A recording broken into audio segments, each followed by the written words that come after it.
बोंधू अशोक खरातवर 8,76,00,000च्या फसवणुकीचा गुन्हा, मृत्यूचा योग टाळण्याच्या बहाण्यानं सीए ललित पोफळेंकडून उकळले पैसे, आई वडिलांच्या मृत्यूची भीती दाखवत अवतार पूजेचा बनाव.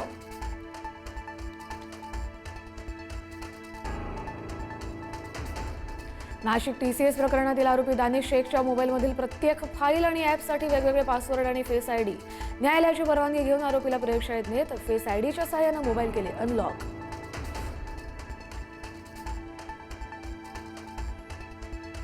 नागपुरातील एनजीओतील लैंगिक छळ प्रकरणाला नवं वळण. रियाज काझी विरोधातील आरोप इतर महिला कर्मचाऱ्यांनी फेटाळले.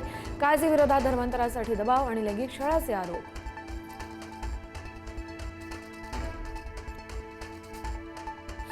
बोंधू महेश काकडेला 29 एप्रिलपर्यंत 5 दिवसांची पोलीस कोठडी. दैवी शक्तीच्या नावाखाली महिलेचं लैंगिक शोषण केल्याचा आरोप. बलात्कार आणि जादू टोणा विरोधी कायद्याअंतर्गत गुन्हा दाखल.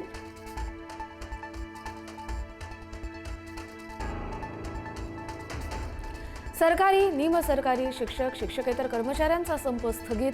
पुढील 15 दिवसात मागण्यांची अधिसूचना काढून देण्याचं लेखी आश्वासन दिल्यानं संप मागे.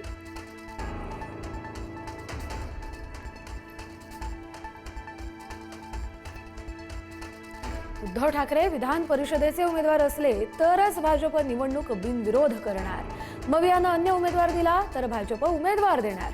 उद्धव ठाकरे आणि भाजपमधील कटुता संपणार का? राजकीय वर्तुळात चर्चा.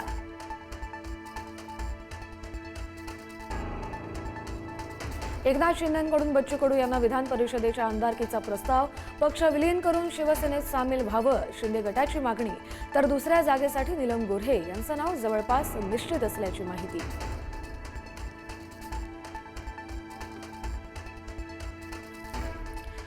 छत्रपती शिवाजी महाराज युद्ध करताना थकले. रामदास स्वामींकडे राजपाट दिला. बागेश्वर महाराज यांचं वादग्रस्त विधान.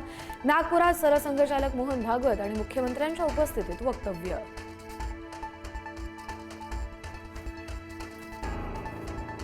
रिक्षा चालकांना मराठीच्या सक्तीवरून वाद पेटला. दहिसरमध्ये संजय निरुपम आणि मनसे आमनेसामने. मनसैनिकांकडून निरुपम यांच्या गाडीवर दगडफेक.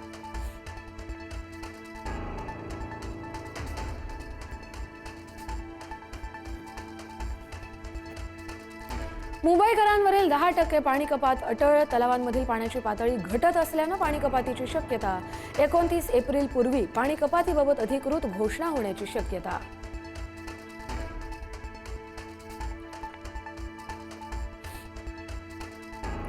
रस्ते खुदाईनं त्रस्त नाशिककरांना दिलासा. पुढील 6 वर्ष नाशिकमधील खोदकामांवर बंदी. कुंभमेळ्यानंतर नवीन रस्ते खोदकामास महापालिकेची स्पष्ट मनाई.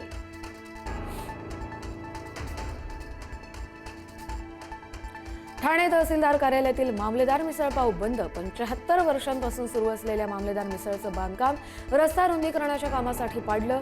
एकनाथ शिंदे राज ठाकरे यांच्यासह अनेक नेत्यांचं होतं आवडीचं ठिकाण.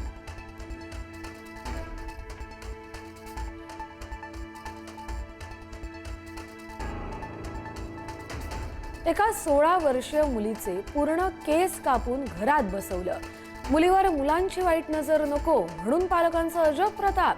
अमरावतीच्या वरुणमधील धक्कादायक घटना. मुलीच्या तक्रारीवरून आई वडिलांवर गुन्हा दाखल. पाण्याचा कॅन भरायला गेलेल्या बापलेकाचा एसटी बसच्या चाकाखाली आल्यानं दुर्दैवी अंत. भंडारा शहरातील एसटी डेपोमधली दुर्दैवी घटना. दुर्घटनेनंतर परिसरात काही काळ तणावाचं वातावरण.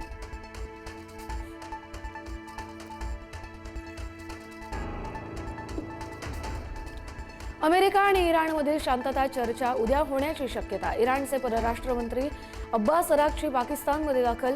चर्चेतून निघणाऱ्या अंतिम निष्कर्षाकडे सगळ्यांचं लक्ष.